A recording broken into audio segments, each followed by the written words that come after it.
Hello, welcome to my vlog. For today's video is naglalakad ako mula doon sa pinagtrabahoan ko sa may Mayakabak. Kasi nagpaiwan na lang ako sa aking asawa kasi meron siyang ginawa, kaya sinubukan kong umuwi na wala siya, kung papaano ang pagsakay makarating doon sa may aming tulugan. Ang hirap pala, talaga naman ang hirap pala, kasi ang sasakyan talaga naman. Nakarating na lang ako doon sa may medyo malayo ng aking nalakad, hindi pa ako nadaanan ng pasahiruan ng jeepney. Kaya pala pag nagpunta doon yung mga nagtatrabaho, yung mga caregiver, talagang hatid sundo sila kasi mahirap ang mahirap ang papasok at palabas. Kaya naglalakad ako diyan. Sinubukan ko na lang na maglakad. Takip ako kasi ang baho ng usok ng sasakyan, yung tambutso niya. Kaya tinakpan ko yung aking mahabang ilong kung wala lang butas. ano pa kaya, ilong pa kaya yan. Ngayon malapit na akong makarating sa may simbahan ng Dawis. Hindi pa rin ako nadaanan ng mga sasakyan na pangpasahero, kaya tuloy-tuloy na lang ako. Naisip ko na lang na magpunta na lang ako doon sa may simbahan para magsimba na lang dahil linggo po ngayon. Kaya magpunta na lang ako doon sa may simbahan dahil nadaanan ko na rin, at malapit nang mag-uumpisa ang misa. Kaya yan, dadaanan ko na lang. Yan ang magandang simbahan ng Dawis. Yan, yan ang kanilang kampanaryo. Yan, sa gilid ako dumaan. At habang hindi pa sila nag-uumpisa ng pagmimisa, ako'y magtuloy-tuloy muna doon sa view ng kanilang likuran sa may simbahan na maganda sa may likuran na kasi may dagat dyan, kaya pupunta ako dyan para makita ko yung view dyan. Kasi matagal na rin akong hindi nakapunta dyan, kaya ako'y papasukin muna bago ako bumalik doon sa may simbahan, dahil yan ang tree house. May nakita akong tree house, maganda pahingan yun, lalo na pag mainit, tapos nasa ilalim ng kahoy, di mas malamig at mahangin. Yung kanilang eskwelahan sa gilid ng simbahan. Yan, punta muna ako sa likod dahil hindi pa naman nag-uumpisa ang pagmimisa, kaya ituloy muna ang aking. Yan ang pag namanata ka, diyan ka magtirik ng kandila. Diyan malakas malakas magtirik ng kandila yung mga ay nako, nabulol ako. At dyan din naman ang berhin, at nandyan yung mga bata kasi pwedeng umakyat, may hagdanan kasi yan. Ayan, kaya pumunta ako dyan dahil sadya ko talagang kunan ng view ang kanilang likuran ng kanilang simbahan. Yan, Virgin Maria de Asuncion. Yan, ito ang sa likod. Ito yung sinabi ko sa inyo na sa likod ng simbahan ay may dagat. Kaya diyan nakadaong yung ibang mangingisda. Yan ang kanilang daungan. Yan. Kaya minsan pag may sasakyan ka, pwede kang pumunta diyan para mamimili ka ng sariwang isda. Yan, pupunta muna ako doon. Medyo malayo-layo pa yung nilalakad ko. Yan. ang kanilang view sa may likodan ng simbahan ng Taoist. At yan. Hi, Mami Okay Ganda. Yan. Sana naman panoorin nyo ang aking video. At huwag i-skip ang mga ads para naman magkaroon ako ng income na kahit konti-konti. Kasi po, minsan na lang po akong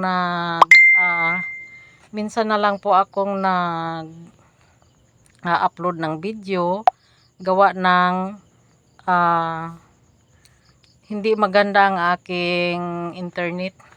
Pero sa ngayon, nakapag-upload na ako ng halos everyday or 2 araw bago, kasi pag nagpunta ako doon sa pinagtrabahoan ko, mayroon silang mga only wifi doon, kaya sinamantala ko naman ang pag-upload. Ayan. Ang dagat. Maganda ang view. Ayan. Hipo muna tayo sa ilong. At sana magpunta ako doon sa may bahay kubo doon. Kaso, medyo malayo-layo pa. Tapos, mag-attend pa ako ng mass. Kaya, ayan. Bumalik na ako doon sa may simbahan. Baka late na ako sa pagpasok. Kasi kanina pagdaan ko, nagbabasa pa lang ng halad para sa mga kaluluwa at pasasalamat sa blessing. Ayan, kaya dumiretso muna ako sa likodan at ngayon babalik na ako para marating ko yung pag-umpisa talaga. Yan, nauubos na ang ibang kandila na itinitirik ng Birhen sa Lourdes. Yan ang Birhen sa Lourdes. Yan. Ang ganda tingnan yung kanilang kampanaryo. Yan. Mabalik tayo para makapagsimba ng maayos. At sana mayroon pang upuan doon sa loob. Kasi ayaw ko kasing magsimba na nasa labas ako ng simbahan. Kasi hindi ka makakonsentrate kasi may nag-uusap, may nagsi-cellphone. Kaya gusto ko yung nasa loob. Ayan na, nakapasok na ako. At paglabas ko na lang ako nag-video, yung papunta na yan sa malapit nang matapos yan, nangangalawat na yan. Yan ang kanilang view sa kanilang bubong. Maganda ang kanilang paint. Yan. Kasi nag-video na ako dyan nung pangalawat na. Ayan o. Maganda ang kanilang paint sa kanilang bubong. Ayan o. Sa kanilang kisami. Hindi pala bubong po. Kisami po. Sorry po. Yan. Maganda. Tatlong beses pa lang akong nakapasok sa simbahan na yan. Yung kasama ng asawa ko na namatay dyan siya nagmimisa. At pangalawa yung kasal ng pamangkin ko kasi taga Dawis yung naasawa niya. At ito ngayon ang pangatlong pasok ko dito sa simbahan na to. Yan, malapit nang magsipaglabasan kasi nangangalawat pa ang mga tao. Yan. Kasi pag nasa labas ka, pag nagsisimba ka, hindi ka makakonsentrate kasi nga maraming mga kabataan doon na nagsi-cellphone lang. Kaya kahit maraming tao, makaupo man ako hindi, papasok talaga ako para makapag-concentrate ng pagsisimba. Kasi nadidistract ang tinga mo doon habang yan ang kanilang altar yan ang kanilang altar. Nadidistract yung pandinig mo pag nakikinig ka ng misa tapos merong cellphone na tumunog, o kaya yung babae at lalaki kung magsyota ba yun o hindi, nag-uusap. Kaya ayaw ko yung nasa ako. Ayan, labas na ako kasi tapos na ang misa at patuloy akong maglalakbay Patuloy akong maglalakad kasi wala nga akong masakyan. Yan, palingon-lingon muna, baka mayroong sasakyan, mahirap na. Yan, wala pa akong kasuklay-suklay niyan. Wala namang pinipili ang Diyos pag ikay pumasok ng simbahan. Hindi naman sasabihin, oy, Mami okay ganda, wag kang pumasok dyan, hindi ka nagbihis, hindi ka nagsuklay. Yan. Hindi ako nagbihis ng maayos yan. Kasi galing ako sa trabaho ko. Galing ako doon sa pinagjutihan ko. Kaya hindi na ako nagbihis kasi wala naman akong damit doon. Yan. Patuloy ang aking paglalakad. At nasa highway na ako, wala pa rin akong nakitang pasahiruan. Ayan, dumaan na yung malaking bus na papuntang airport ng Panglao. Yan ang tagahakot ng pasahero pag may dumating na airplane at paalis. Yan. Southern Star. Yan. Talaga namang mahirap nga talaga pasukin yung pinagtrabahoan ko doon sa may Dawis. Kasi ayan kanina pa ako natapos na lang akong nagsimba. Talaga namang walang sasakyan na dumaan Yan ang Dawis Bridge. Yan sa may junction.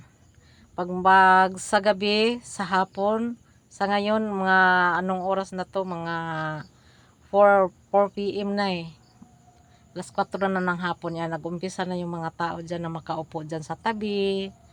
Mayroong mga tao dyan na siguro pamilya, nagdala ng mga sasakyan, tapos dyan sila kakain. Yung iba naman, babae at lalaki, nagpartner, hindi ko alam kung mag-asawa, kung ano. Ayan, ang luwag ng kalsada dyan sa tulay kasi pinalakihan yan. Kaya yan, lakad pa rin ako at padaan-daan ng pagbideo. Yan, ang daming basura yung tabing dagat. Hindi naman basura na yung damong dagat. Yung sa damong dagat na nakatabi doon. Yan. Paliit kasi ang dagat kaya nagpunta sila sa tabi. Yan ang malawak na dagat na makikita sa may Dawis. Yan. Yung malaking building na puti, yan ang Ace Medical Center. Yung sa hospital na Ace. Yung malaking building na nakikita natin yung kulay puti. Yan. At dumaan pa yung ibon. Ayan. Hindi pa rin ako nakasakay. O kita nyo naman yung dumadaan sa kabilang side. Puro mga private car, mga motor. Ayan. Yung papunta ganun din. Hindi ka masyadong nakakita ng mga pasyalan. Magandang bougainvillea sa tabi ng kalsada. Ayan. Yan ang kanilang view sa tabi ng kalsada. Bougainvillea na red. Ayan. At tayo patuloy muna sa ating paglalakad na siguro ang nilalakad ko dyan mahigit na 1 kilometro. Magdadalawang kilometro na yan. Kasi medyo malayo na doon sa yung mula sa pinagtrabahoan ko ay yung simbahan, parang 1 kilometro na yata yan. Kaya sa isip-isip ko 2 kilometro mahigit ang nilalakad ko. Hello, bougainvillea. Ayan. Yan ang view. Nagbigay ganda sa tabing kalsada ang bougainvillea na talaga namang namumulaklak. Lalo na yung yung sa isang puno, ayan, puno ng bulaklak. At yung kasunod, punong-puno ng bulaklak, ayan Yan. Magandang tingnan. Lalong gumaganda ang kalsada sa tabing kalsada kasi may mga bulaklak. Ayan. At kung bago lang kayo dito sa aking YouTube channel, Mami Okay Ganda, please like, share, comment, and subscribe.